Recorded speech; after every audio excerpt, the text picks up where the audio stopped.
তুই কি জানে? তুফান মানুষ নয়, তুফান যা হতে চেয়েছিল তাই হয়েছে।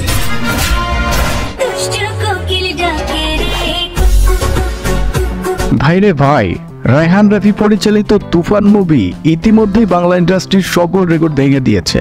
এরই মধ্যে তুফান 2 এর ঘোষণা দিয়ে দিয়েছেন রায়হান রাফি। তবে এবার তুফান 2 এর মধ্যে আরো চমকদার এবং টুইস্ট নিয়ে হাজির হচ্ছে আমাদের মেগাস্টার শাকিব খান। ইতিমধ্যেই আমরা দেখেছি শাকিব খানের 2টা পার্ট থাকে তুফান মুভিতে। ঠিক একই সিকোয়েন্সে তুফান 2 এর ভিতরে খলনায়ক হিসেবে নাম লেখাচ্ছেন বাংলাদেশের নাটকের অভিনেতা অপূর্ব।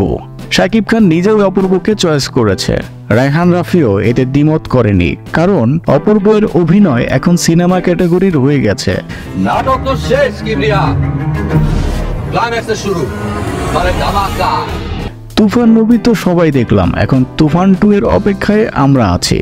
কারণ রায়হান রাফি বলেই দিয়েছেন তুফান একটি ট্রেইলার, তাহলে ইন্টারন্যাশনাল লেভেলের মুভি হতে যাচ্ছে তুফান 2।